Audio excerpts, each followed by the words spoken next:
বিগত দিনগুলোতে কলেজে Islamic studies of Darasatul Islamia permission দেয় নাই, পলিটিক্যাল সায়েন্স পারমিশন পাইছে, ইকোনমিক্স পারমিশন পাইছে, জিওগ্রাফি পারমিশন পাইছে, জেনারেল হিস্ট্রি পারমিশন পাইছে, ইসলাম হিস্ট্রি হলে কেটে দিয়েছে। বদলাই ফেলবো, সব বদলাই ফেলবো ইনশাআল্লাহ। আগামী দিনে ইসলামিয়া দারাসাতুল ইসলামিয়া বিশ্ববিদ্যালয়ে যাদের ডিগ্রি আছে তারা কলেজে এই সাবজেক্টের উপর পড়াশোনা করতে পারবে। ঢাকা বিশ্ববিদ্যালয়ে মাদ্রাসার ব্যাকগ্রাউন্ড দেখলে তাদেরকে ভালো সাবজেক্ট দেওয়া হতো না, অথচ ভর্তি পরীক্ষা তারা 1 নম্বর। বারবার এই গ্রুপ ওই গ্রুপ খ গ্রুপ গ গ্রুপে মাদ্রাসার ছাত্ররা ফার্স্ট, তাদেরকে ঢুকতে দিচ্ছে না। এমনকি একজন প্রফেসর প্রকাশ্যে বলেছেন, আমরা ঢাকা বিশ্ববিদ্যালয়কে মাদ্রাসা করব। আমি তো বলি ঢাকা বিশ্ববিদ্যালয়কে মাদ্রাসা করলে অসুবিধা কি?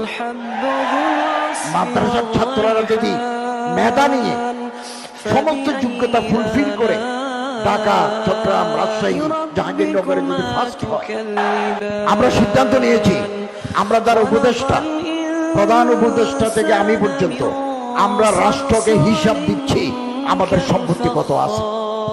দেওয়া শুরু হয়ে গেছে, আমিও দেব। আমার কিছু জমিনের রেকর্ড লাগবে, এই জন্য আমারটা একটু দেরি হচ্ছে। আমরা যেদিন বিদায় নেব 1 পয়সা আমাদের বাঁচবে না। রাষ্ট্রকে লুটিপুটে খাওয়া এটা কোন দেশপ্রেমিক মানুষের কাজ হতে পারে না। আমরা এটা দৃষ্টান্ত স্থাপন করতে চাই যে আমরা রাষ্ট্রের টাকা চুরি করব না, দুর্নীতি করব না। দুর্নীতিবাজ কর্মকর্তা যদি আমাদের মন্ত্রণালয়ে থাকে, আমরা তাদেরকে চিহ্নিত করে তাদেরকে সাইড করে দেব।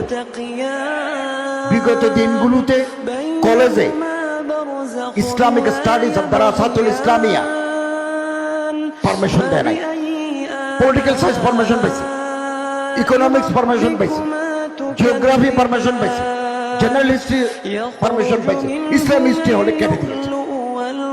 বদলাই ফেলবো, সব বদলাই ফেলবো ইনশাআল্লাহ। আগামী দিনে ইসলামিয়া দারাসাতুল ইসলামিয়া বিশ্ববিদ্যালয়ে যাদের ডিগ্রি আছে তারা কলেজে এই সাবজেক্টের উপর পড়াশোনা করতে পারবে। ঢাকা বিশ্ববিদ্যালয়ে